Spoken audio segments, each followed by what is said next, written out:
What's up, guys? Today we are talking about a distance running weight training workout with a pair of dumbbells that's really going to complement all the running you do outside, build that athletic base so that you're running strong, injury-free for the season to come. All right, guys, so I'm here at San Francisco CrossFit, my home base, to talk about some things runners can do with a pair of dumbbells that are really going to change the game in terms of their body. And running is really a reflection of how strong and athletic and mobile and capable we are. So if we really want to improve ourselves as runners, improving ourselves as athletes is actually a great way to start. Now, the inverse of that, I'm not necessarily saying that you can burpee your way to a marathon, right? We're not necessarily talking about that. But there's something in those burpees that's going to build a strong body that can handle the marathon training, right? And we want you to be able to run more because that's where the magic really happens. So this strength work is actually just going to enable you to handle more run training. That's kind of the way to think about it. We've got 3 exercises today. We're going to work on some deadlifts with the dumbbell. We're going to work on a hang power clean. I know I just spoke gibberish to some of you, but I'll explain it. Don't worry, it's actually a thing. And then we're gonna work on some dumbbell thrusters. So we've got deadlifts, we've got hang power cleans, we've got dumbbell thrusters. I'm gonna break down each exercise. I'm gonna talk about how we're gonna put this whole workout together.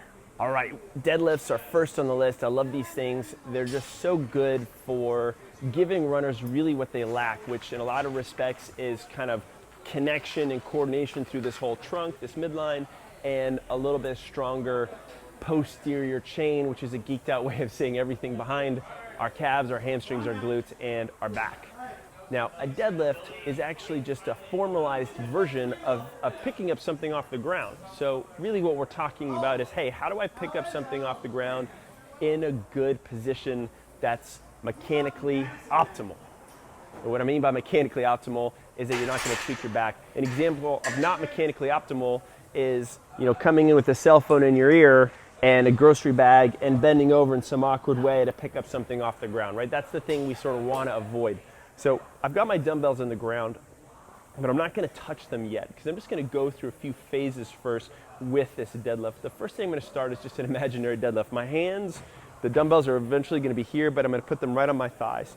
The first thing I'm going to practice with this deadlift is actually just hinging over at the hip, so that as I hinge over at the hip, my palms eventually pass my knees. Now notice a few things. My back is nice and straight. My knees have bent a little bit, that's just fine.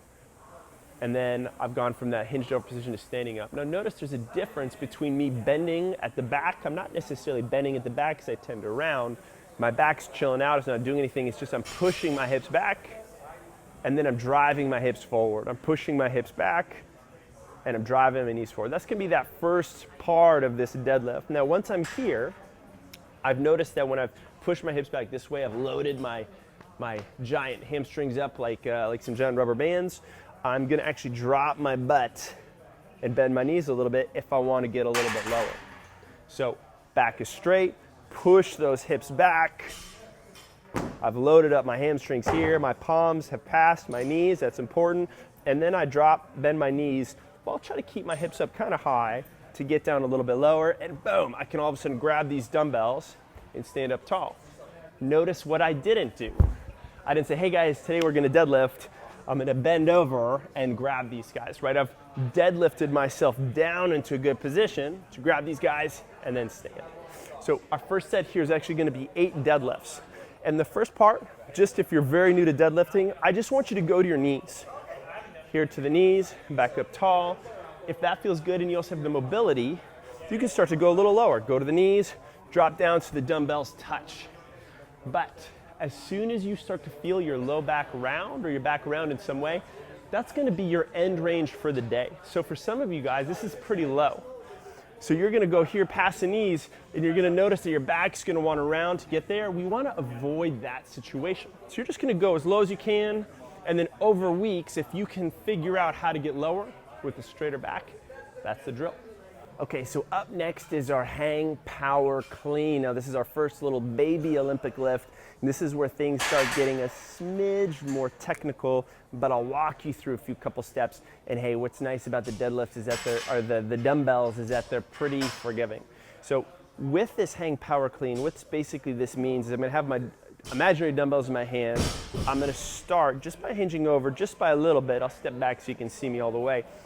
I'm gonna work on some sort of jump, powerful hip and shoulder extension, and I'm gonna finish in this baby front squat, which basically means that my knees are dipped a little bit, and all of a sudden, these dumbbells that were down here are up here in what we call a front rack up on our shoulders. So I've started here, I've jumped, and this dumbbell's up this way.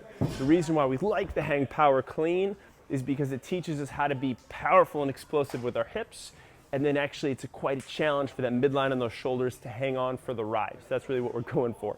Now we just did the deadlift, so the deadlift is that core competency and foundation. I definitely want to be comfortable with that before I start throwing these dumbbells around. But once I have those deadlifts, what I can start to work on is this piece. Now, we're gonna just work on a few different pieces here. This first part is just gonna be that deadlift, so just quick review. We're just gonna go to the knees and back up. If I have this, that's step one. The next one is actually gonna be a little jump off the ground and a high elbow pull. It's gonna look like this. I'm gonna go here, I'm gonna pull those elbows up high. This one is going to feel a little awkward, this in-between step, but the focus of this in-between step is to make sure that I extend and open my hips all the way, and then I follow through with the elbows. What I sort of want to avoid is pulling my elbows too early and turning this into some sort of reverse curl. Finally, once that dumbbell is up all the way, my elbow slides underneath the dumbbell, and then I catch. So the full thing is gonna be this, hips back. I'm gonna jump up, elbows underneath. I'm gonna jump up, elbows underneath. That's gonna be that movement. And just a little slower, I've set myself up here, dumbbells are just outside my knees. I'm gonna have a big hip and shoulder extension, and then I'm gonna catch with my elbows up nice and high, here. And then I stand, squeeze the belly and butt, and I'm all done. The most important thing, I'm a little out of breath there, is this: my back is straight, my belly's tight. If I pull too early with my arms, have I really messed anything up? Not really. It's not the most optimal or efficient movement, but it's not necessarily unsafe. The one thing we do sort of want to avoid, again, this isn't super unsafe, but this is common, is that this dumbbell starts to swing way out wide here.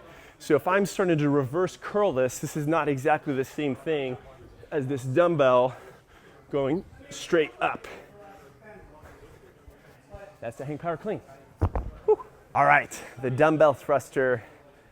It's a little simpler than hang power clean, but it's also kind of the nastier one. It gets you breathing hard, and you're kind of taking this dumbbell through the greatest range of motion. So these dumbbells are gonna live on your shoulders. My feet are gonna be wider in a squat stance. Remember, if you've squat with me and with us before, those hips are gonna go back a little bit, those knees are gonna go out a lot. I'm gonna focus on staying pretty upright through this movement. That's gonna be the first half, and what I'm actually gonna do is follow through with a squat, big powerful hip, follow through with this press overhead. So I'm down here, big squat, big powerful hip, big press up overhead. It's a connected movement. Notice it's not this. It's not a squat, think about it, and then press. It's gonna be one fluid motion all the way up. A few key things: making sure that the bottom of my squat is in a good position. So I'm upright, my knees are out, my chest is nice and tall. If you're someone who's has trouble going down in that squat, just go as low as you can. That's always what we kind of say. And then on the way up tall, what I want to make sure is that this dumbbell finishes locked out up overhead, rib cage is pulled down, and butt is squeezed tight. The trick with a thruster is that sometimes we arrive and we're a little arched and unstable. So what's important is as soon as I go overhead, everything is locked down as tight as can be. So I've got my dumbbells. These guys are up here on my shoulders. I'm gonna work on this squat. Big press, belly and butt's tight. Come back down, big press. Remember, it's not this. I'm not squatting and then trying to press. I'm using my hips powerfully. And then what I'm trying to not avoid doing is arching my back. As I go overhead, I want to be nice and tight. Whew. There's a thruster. Our workout today is going to be this. It's going to be 5 rounds of quality movement. I'm going to start with 8 deadlifts with a dumbbell. I'm then going to immediately go into 6 hang power cleans. And then immediately I'm gonna go into 4 dumbbell thrusters. And when I say I wanna do 5 rounds of that, but after each round, I'm gonna rest about 60 seconds.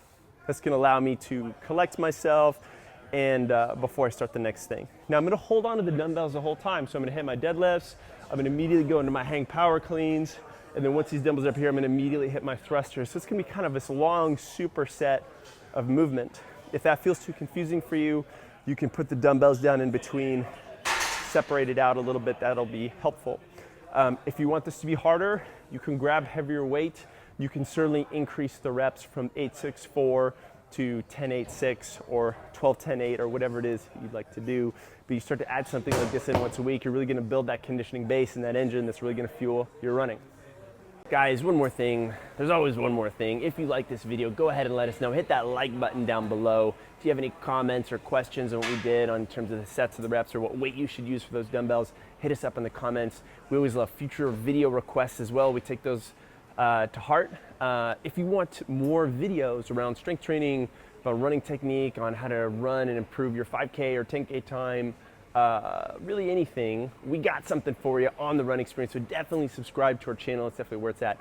And because you've gone this far with us, we actually have a little hookup for you. We've actually have a strength training, 2 weeks of strength training exercises and workouts just for you with some mobility work in there. All you need to do to get it is to click this link in this video. If you happen to be on a mobile device, all you need to do is hit that link down in the description. Once you're there, name and email is all we need, and then I'll be able to personally send you your 2 weeks of quick start strength. Once again, thanks for watching. We'll catch you in the next video.